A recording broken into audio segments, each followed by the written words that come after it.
First of all, let me say hello and thank you for having me here on behalf of these wonderful guys and everyone who's sponsoring today. And I welcome you as well.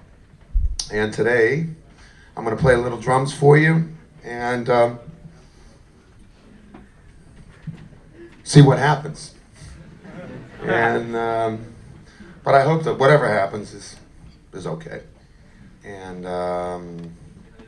I'm going to play a little bit, and obviously I'll open it up to discussion, and I hope that we can share concepts about drumming and life with one another, and what it feels like to be a drummer and to play the drums because you love to play the drums.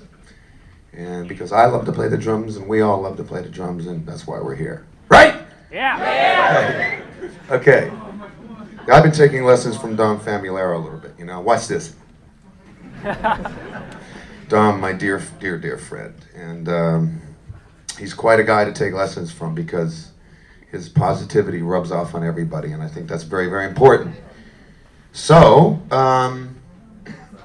I'll play a little bit and talk a little bit and try to demonstrate, and away we go. So, thank you.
is I get good energy from you, and it inspires me to play. So I really, really appreciate your enthusiasm, because it helps me, because we feed each other, you know? So, grazie infinite. Ok. Io conosco solo poche parole. Lo parlo male. È italiano? Oh, ok.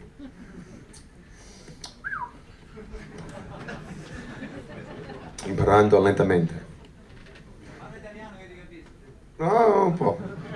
Un po'.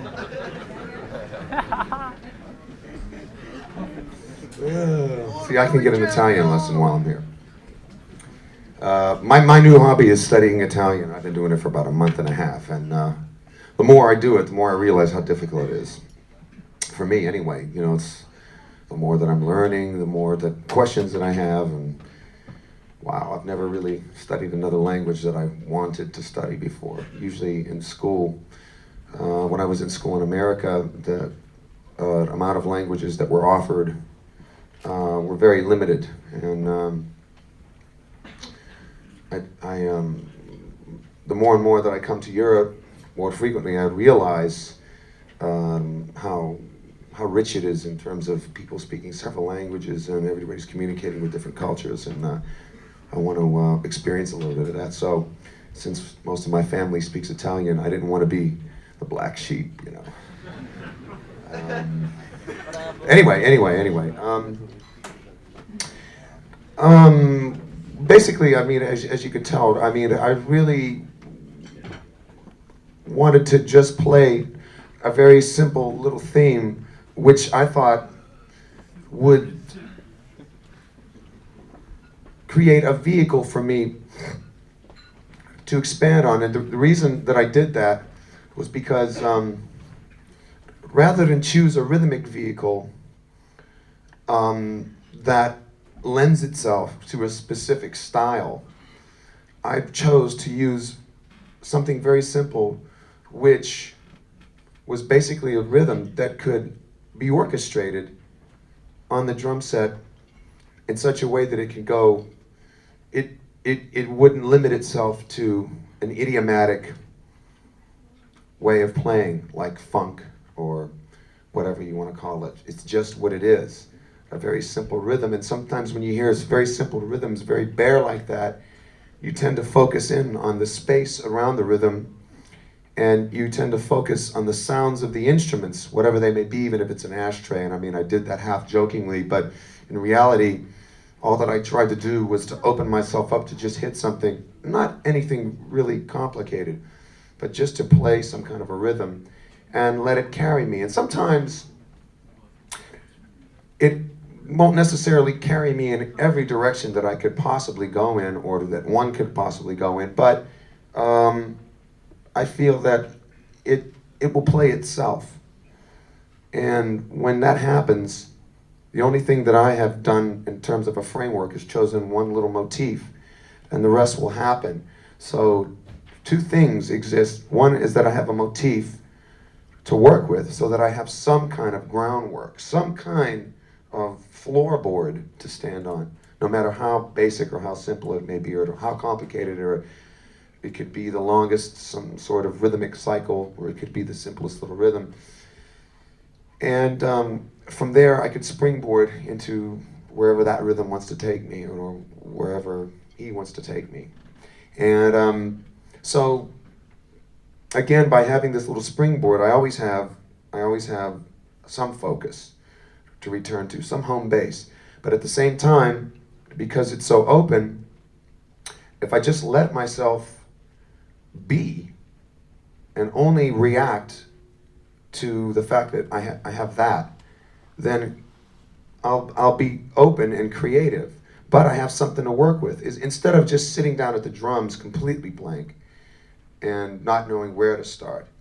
So at least if I have that one little thing, I know that I can go into a variety of places and also create a form, which is what I tried to do, is to just use one little motif and deviate from it, change the character of it a little bit by playing it in some sort of a heavier context, open hi-hats, quasi-funky, rock and roll-ish, and modulating into a 4/4 context and then back to that motif again, which I had changed a couple of times. So I tried to create a simple form so that at least, at the very least, I could sit down behind the drums and with just that much information, create some kind of a composition, some kind of a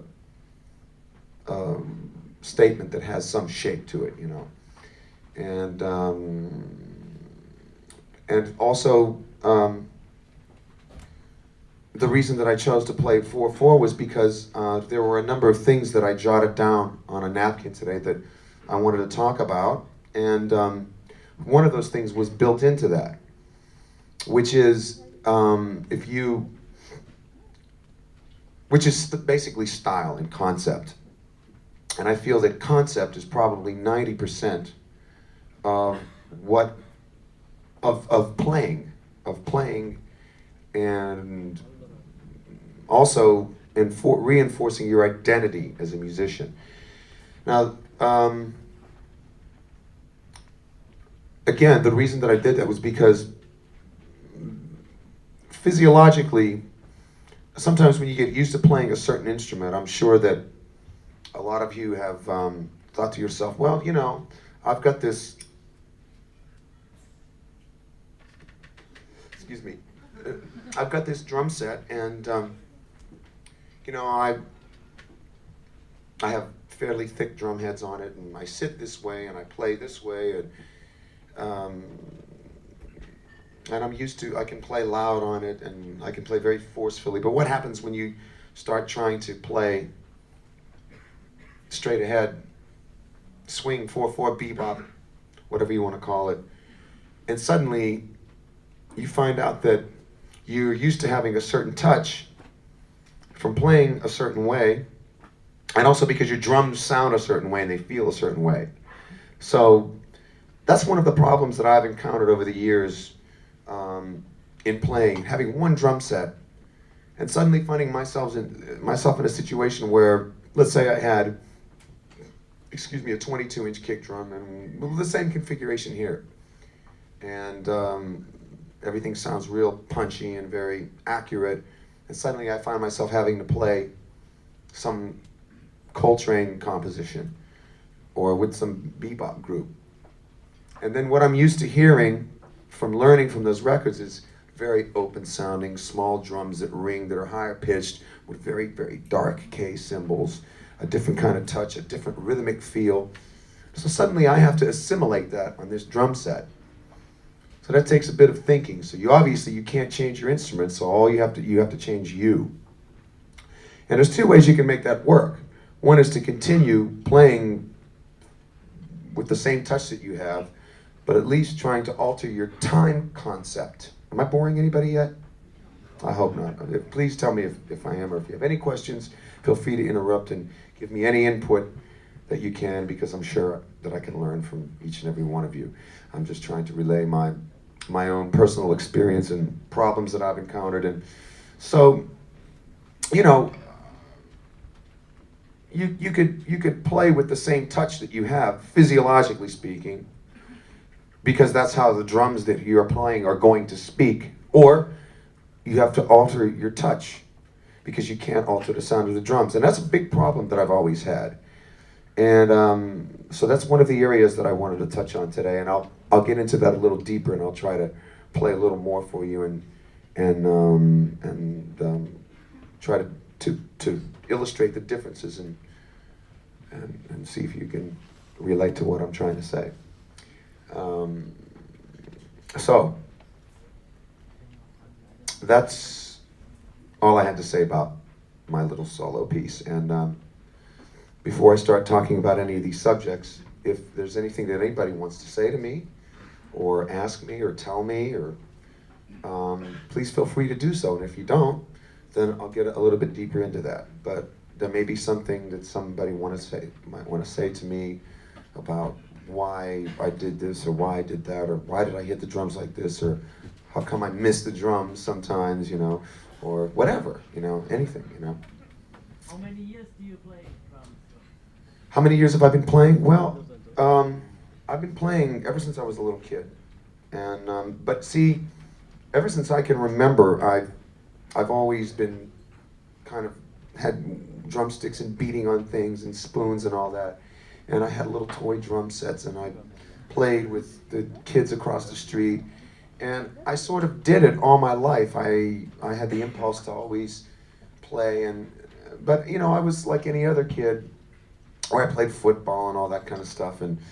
But then when I started getting a little older, like I was maybe, oh, I don't know, between 10 and 12, then I started playing my drum set more. And then when I was 13 or 14, I decided to take formal lessons.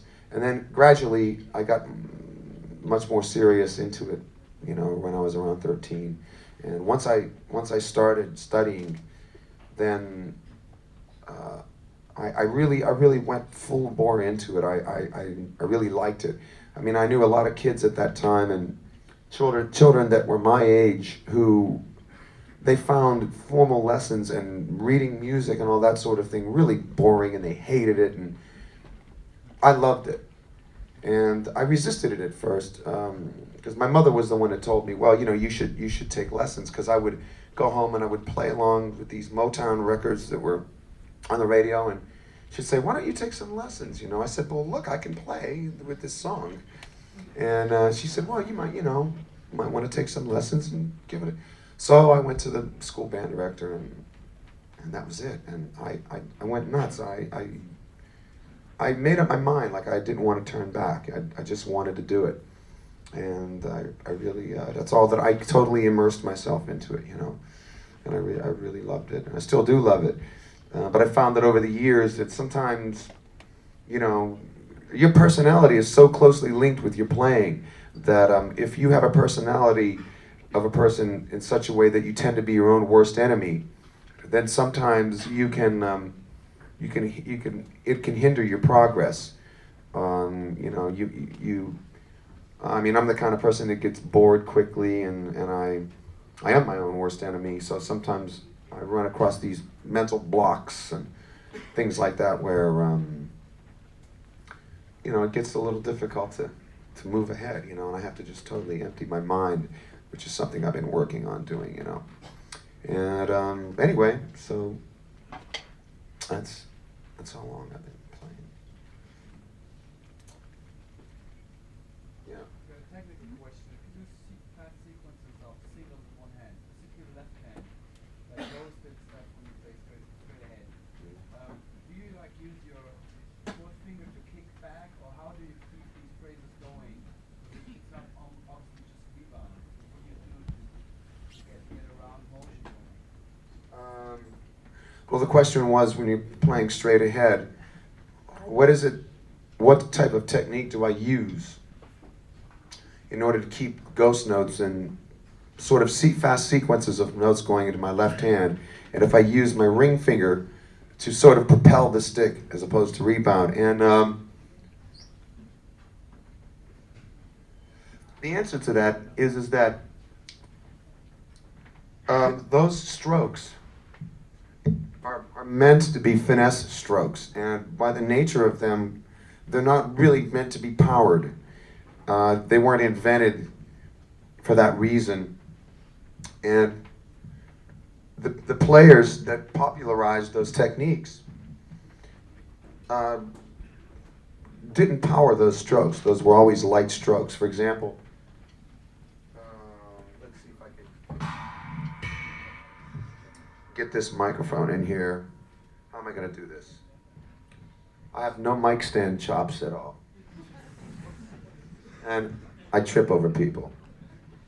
I'm going to get it around so that I can speak. Maybe from behind me or something? That might be better.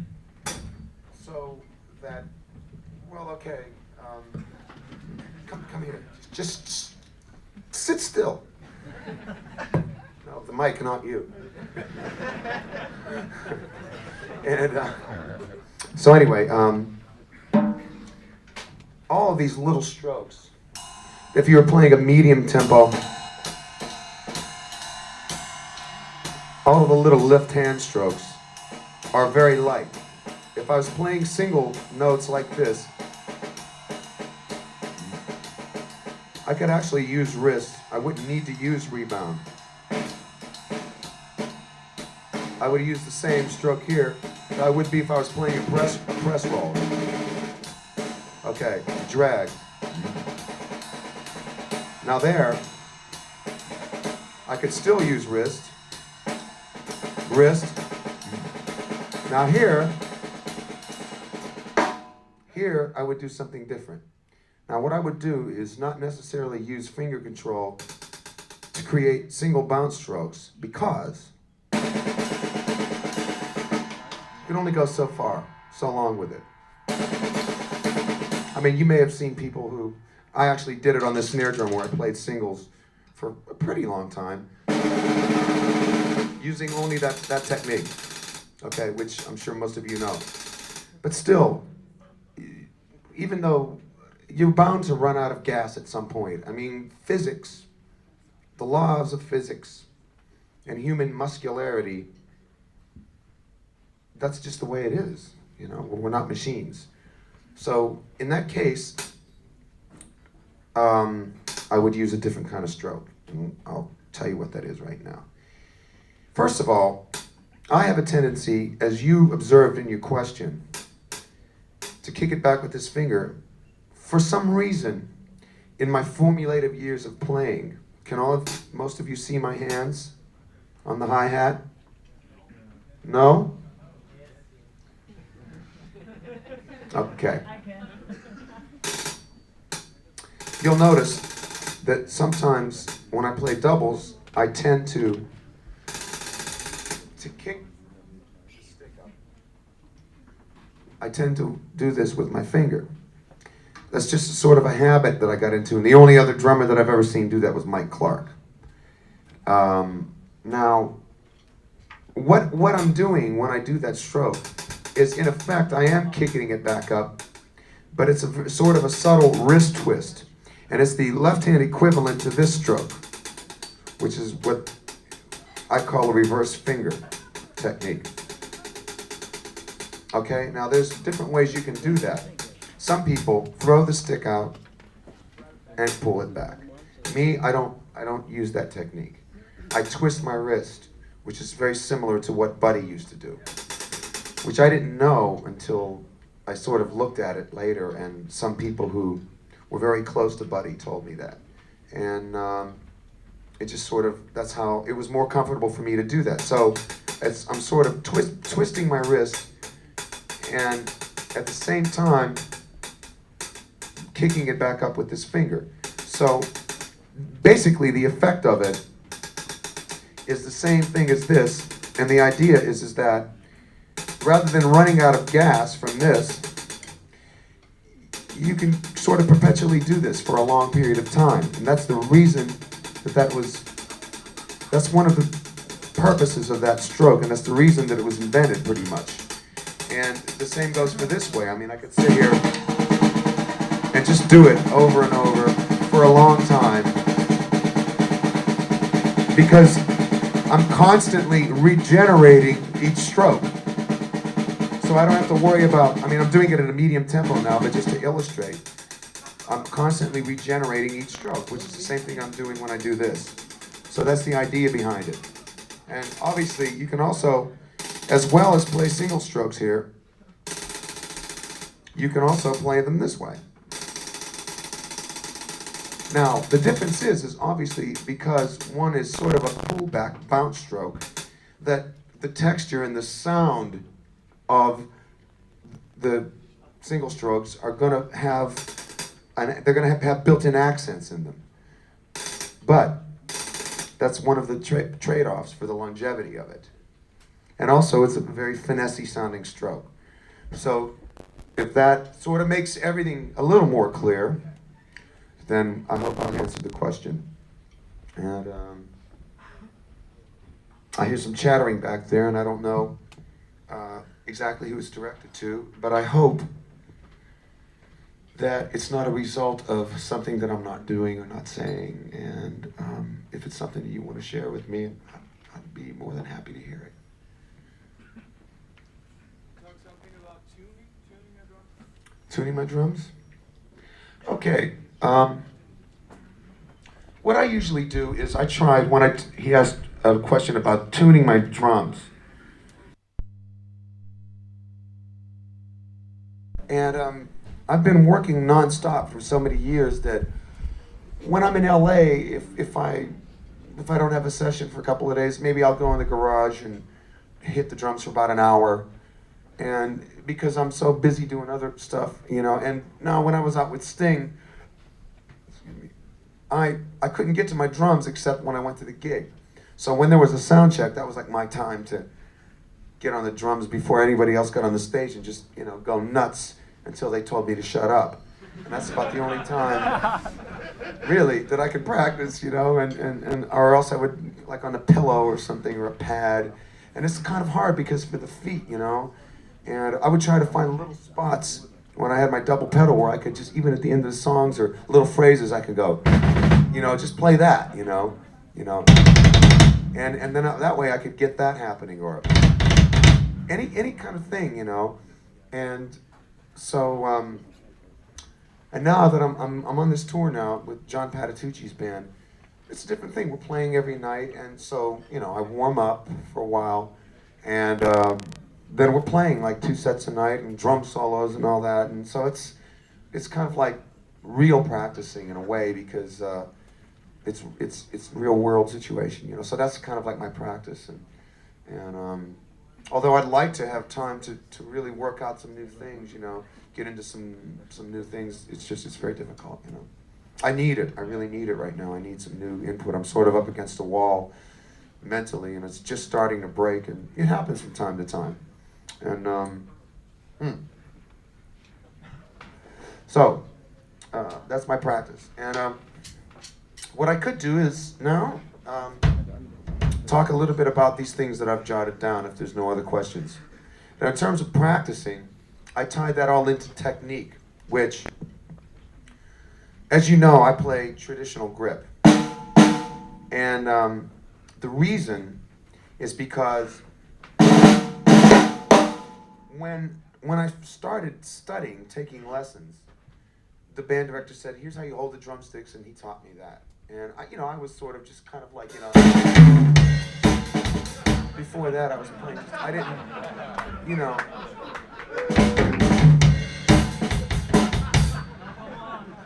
I kind of,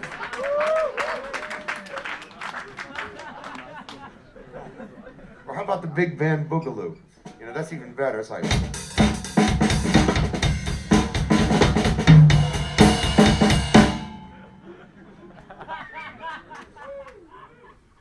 okay.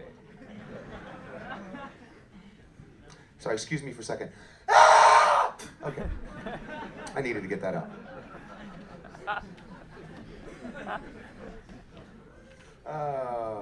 Okay. Shit. Sorry.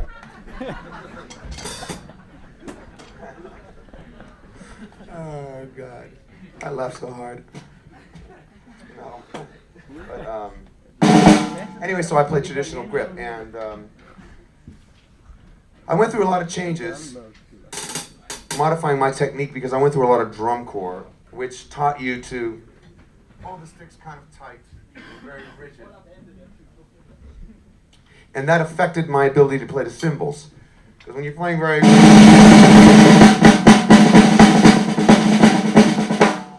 You know, I went to play the ride cymbal, and I was playing like... I couldn't... It just didn't work. And then at that time, I was starting to listen to drummers like Alphonse Mouzon and Tony Williams and Elvin Jones, and it was very ride cymbal oriented. And this just didn't work. It didn't work. Plus, I was playing a lot of rock and roll, and I was finding that because I was choking up on the sticks, that when I played with my fingers light, it would work, but I would get these huge blisters right on my knuckle joint. And so, you know, I decided, wait a second, there must have been something that somebody didn't show me. So I started going to all these different teachers. And finally, realized that, well, I went to some symphony guys who said, no, you should hold the sticks very delicately, and so that ain't gonna work either, because then I could see myself playing rock and roll like. So, nah, I don't think so. Meanwhile, I went to these guys and they were like, it's great, okay. Okay, thanks. But these guys have really good, fine technique for playing a snare drum very lightly in a concert hall.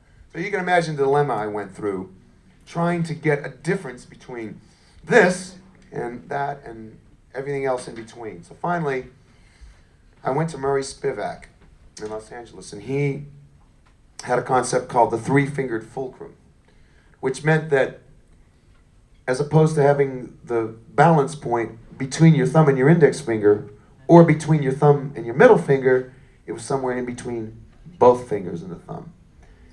And also that there would be a gap here, okay? And he also said that, while you're practicing at first, it's okay to keep the pinky off the stick in the beginning. But later on, I found out that's not necessary. So I went to Murray for a while, and basically we talked about holding the grip of the sticks and the motion of the sticks and velocity and physics. And, bless you. And the left-hand grip was such that basically it was between holding it in the crotch of the thumb and making a very straight motion and curling the index finger over, and this thing really not doing anything. Not even being a guide, the middle finger. It just doesn't do anything. Okay, so that it's a very straight, strict wrist motion. Now the other thing was that Murray stressed was that the volume that you would generate out of the drum was related to the velocity at which the stick hit the drum, as opposed to the distance from where it started. So that's one thing that explains why if you're playing grooves,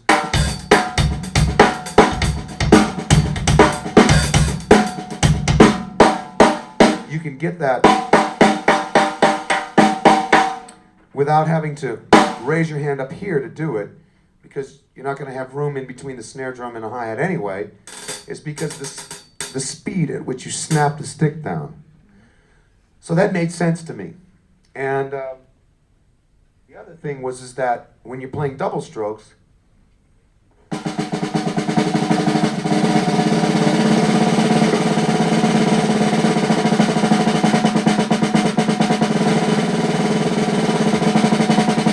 now you could be starting from the same position. The only thing that changes internally in your hands is the amount of pressure that you apply on the stick in your grip. Just pressure. If you just play, it's because of how hard you squeeze it, or how soft or how hard you don't squeeze it in your hands. So that helped because it made sure that the form of my hands was consistent, so that I didn't have to suddenly change my hand position when I played fast doubles or do some convoluted movement. I could just very simply play.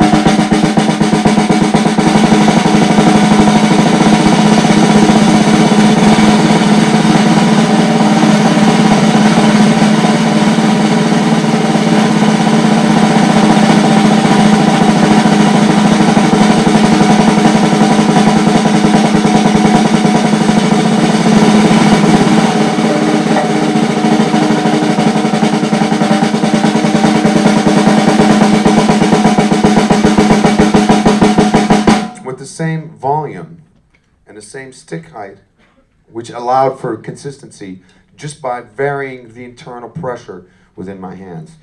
Now, I hope that some of you might think this is a little helpful and it's not just a crock of bullshit that you've heard from 29 million other drummers. I don't know, because I don't know many guys that have studied with Murray, but it's something I can impart to you. Now, then finally I went to another guy named Dick Wilson in Los Angeles who helped me out a lot. And Dick's thing was very similar to Murray's, with the exception that Dick liked to utilize a whole hand approach, meaning that you used your entire hand cupped around the stick. But if I'm playing at a moderate tempo, I'll keep the heel down.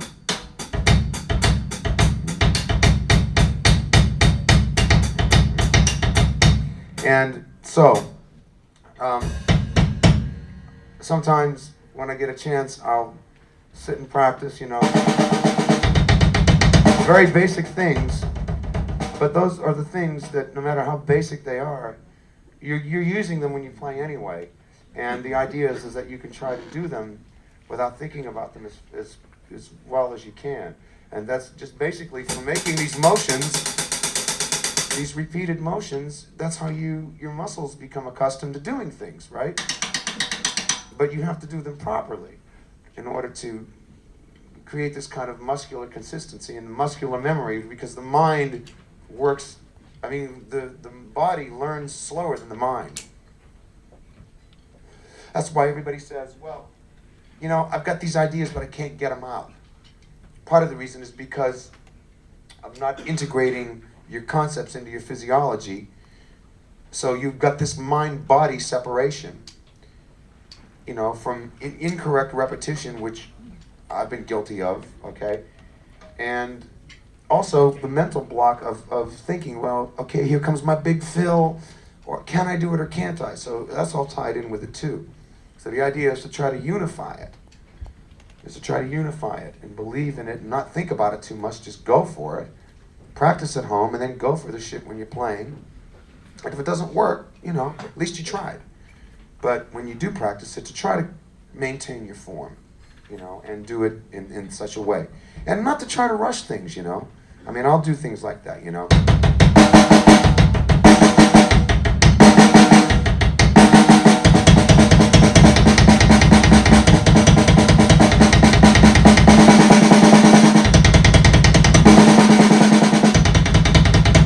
Etc.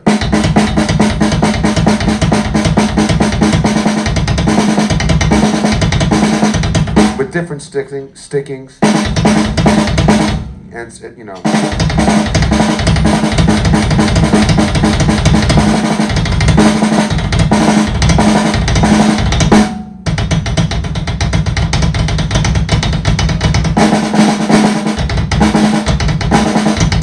Etc. The same thing, mocking your hands and your feet. So, and on the hi-hat, the same thing, heel up or down depending on the volume, and splashing the hi-hat. Those are the only techniques I use for my feet. And, but I feel that they help build up the muscles. Okay, so, also, one last thing is when you're playing rudiments too, or anything like that, the reason that I think I stress playing it slow is it's actually harder to do it slow than it is to do it fast, because you'll know how you're supposed to make every stroke. You'll make every note count, and what you play will have more weight. You know?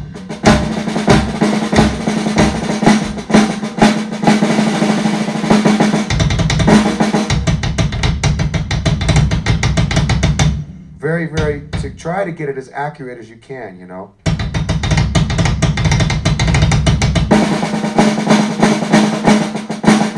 So that way, that's why when you hear guys play,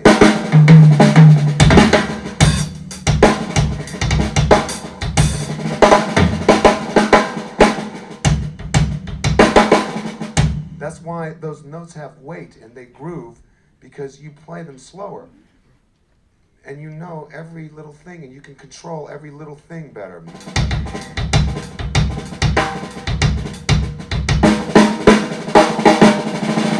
I mean, obviously a prime example of that is Steve Gadd, who his notes have weight because he can play them slow. I've seen guys who can play rudiments and all these things very, very fast, and it's very flighty and flitty, and it's very quick, and it looks like you can't see where the hands are, but it's like, you know, you try to slow it down and do it and get some meaning out of it. I've seen guys who couldn't do it. They couldn't slow it down, you know. And consequently, you know, you've got to develop a lighter touch to play it faster, you know.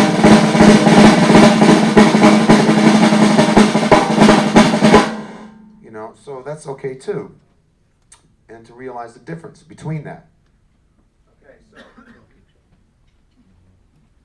so much for hand technique and such.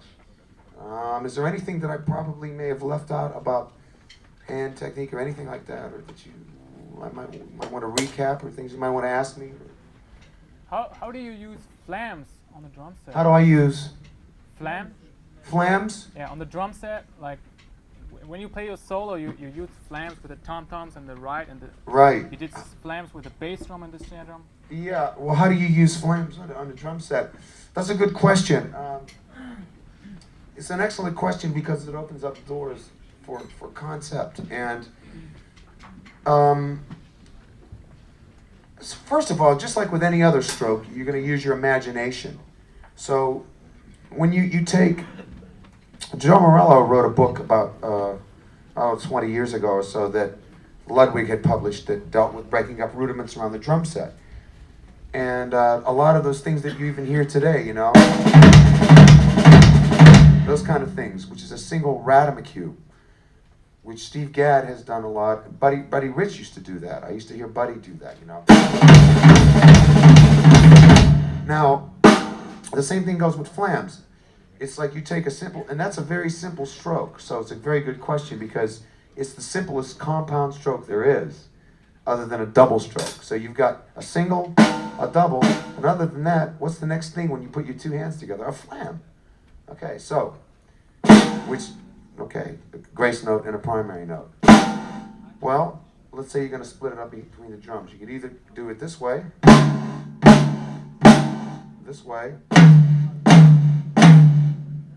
etc. Or, okay, so once you've figured that out, and the different ways you can orchestrate it, then the next thing to do is to compound that. So you take a flam accent. Okay, so obviously you could say alternated or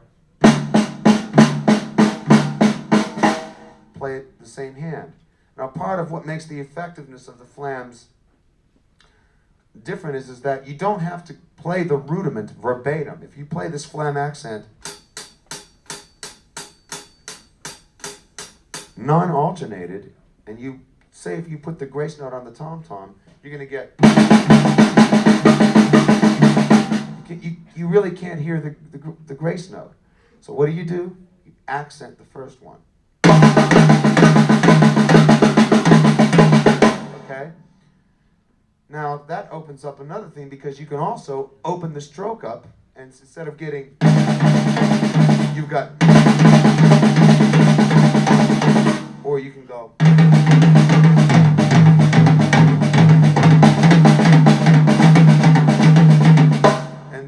Then the next step is to vary the sticking.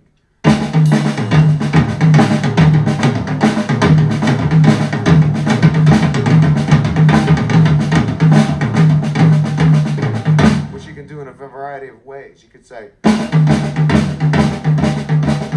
so you've got the snare, the left hand going back and forth between the high tom and the snare drum.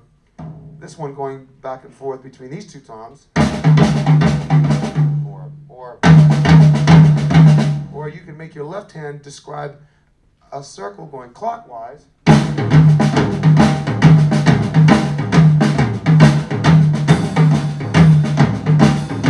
Which is good because you get a rhythm too, depending on the accent. So let's say if you do that. So you've got...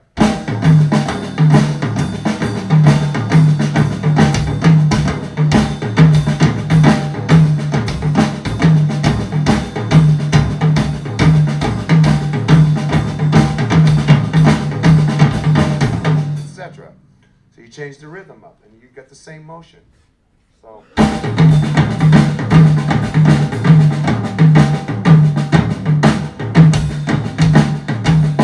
Etc. Now, or you could have a semicircle. Or,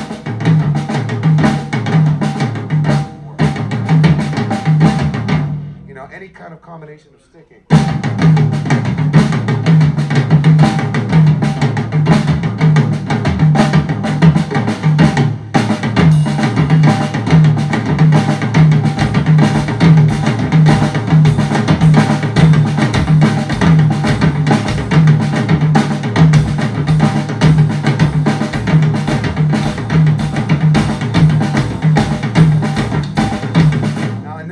I've got semicircles going in both directions.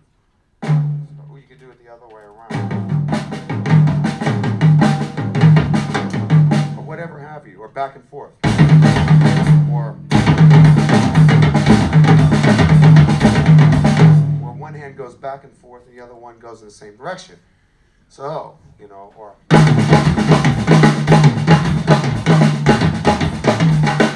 etc., you know.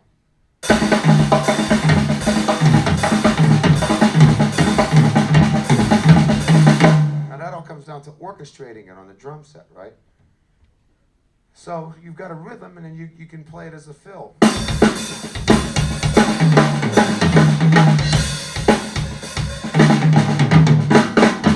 Or whatever, you know.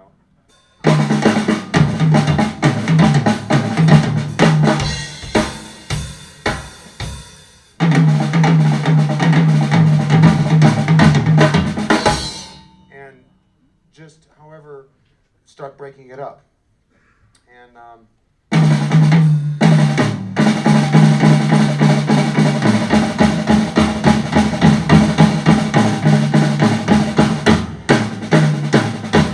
same with flam paradiddles.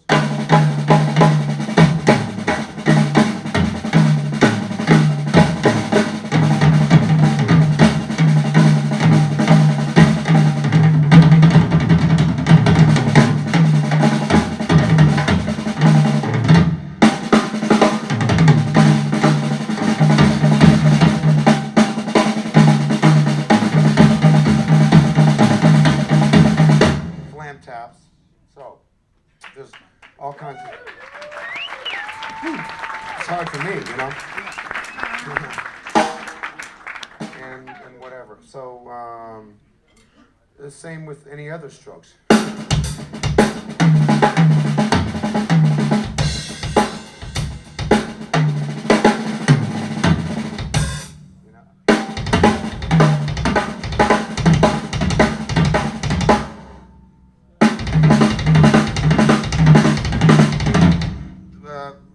With the rough in the foot.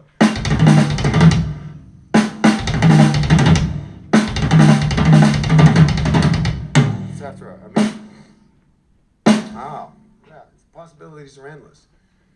So,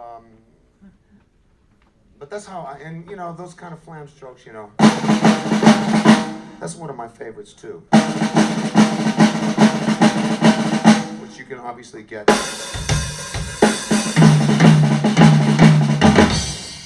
Because it gets a nice big fat sound, you know.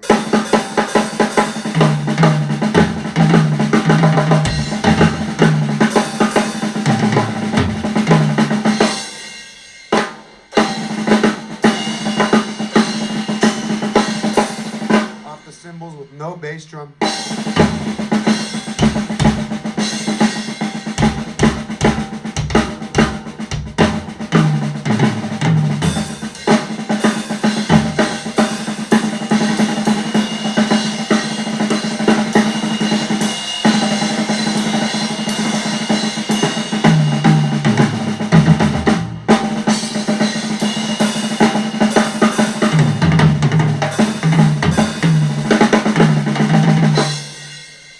Flams.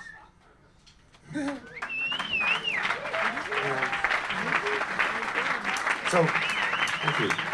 So basically, what I do is, thank you. They're you know, a lot of that is derived from rudiments, but the idea is to take one thing like that and use your imagination to break it up to come up with your own things. Now then the reason that I described how I do it, instead of doing that, I'm like, describing the grace note louder is because you got to think to yourself, if you go, wait a minute, why doesn't that sound good? Why doesn't that sound the way that I want it? You have to alter your concept. You have to alter the concept and the volume at which you strike the drums, the space in between the notes and all that kind of stuff. And, I'll tell you something, which I feel that all of this is pretty valid information. And I feel that way because I had to wipe my own ass when I was growing up. And the reason that I did that was because when I didn't have a pot to piss in, and I had $50 fucking a week to live on, and a Volkswagen that didn't work, and I had to go in 50 below zero weather to drive I don't know how long to see Tony Williams played, if I could get in. All right? He didn't tell me dick about how to do it. And I'm spelling all this shit out, man. And if, it's something you already know, just tell me, man. Just tell me. All you gotta do is tell me, shut the fuck up and get off the stage. And I'll do it. I used to watch these guys play this shit, and just one little thing like that, man, would have me practicing for weeks. I could give you a flam accent and show you 50 different ways to play it. Nobody showed me how to do that, man. I did it myself. So if you got something you want to say, go for it. I'll smoke a cigarette. So how much is it?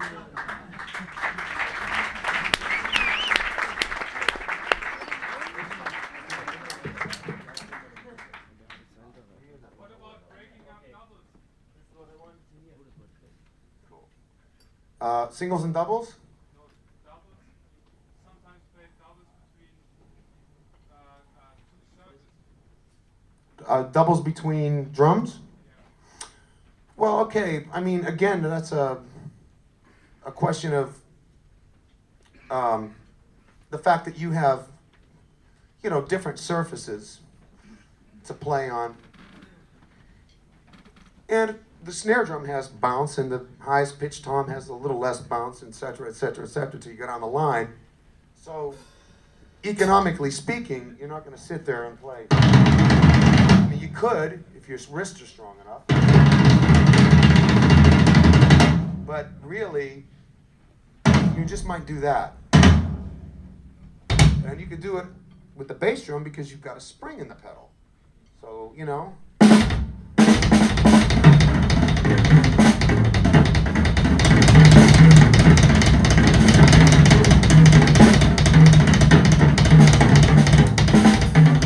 etc.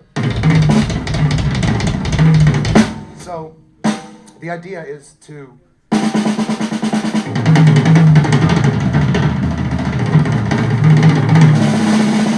modify your strokes when you're coming up to the snare drum where you're using more bounce and less force. And because you've got this spring in the pedal, you can get the doubles going. So, same with the hi-hat.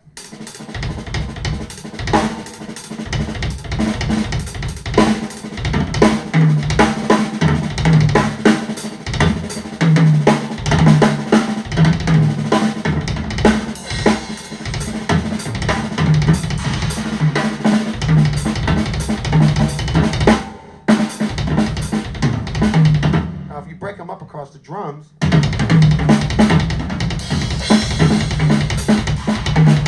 then you're going to be using more arms. So, and then if you play them all on one drum, then you're using more. What? I didn't hear that. I didn't hear you, sorry.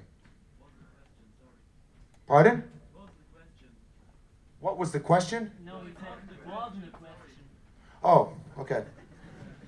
Anyway, so, obviously there's ways you can do that, and you have to adjust your physiology to each playing surface of the drum. And it's just a question of practice. And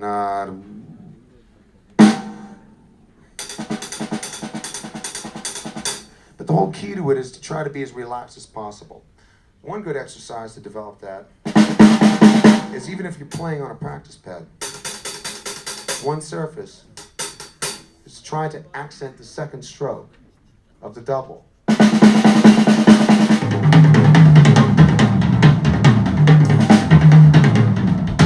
So that way, you'll be more used to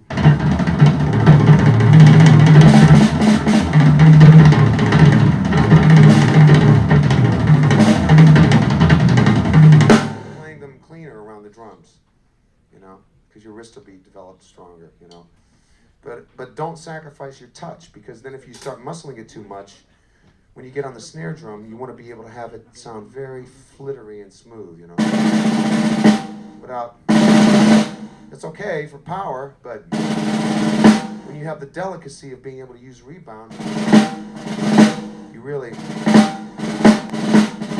the sound of it, you can hear the difference in the sound instead of, muscling it. It sounds too.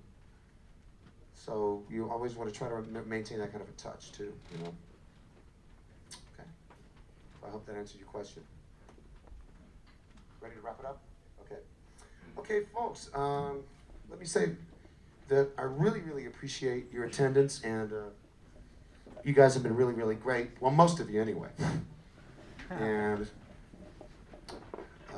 you've asked me some really great questions, which have caused me to think about a lot of things, and opened my mind up to rediscovering things that normally I would have lost. Because as you know, when you start playing gigs and you get into these situations, you start playing the same old shit. And then when it comes into situations like drum clinics, people make you think again. So I learned too. And I want to thank you for that. And thank you very much for coming today. And you've been a great, great audience. And I want to thank these wonderful gentlemen here for sponsoring the clinic, and Yamaha drums and Zildjian cymbals. And I hope to see you all again soon.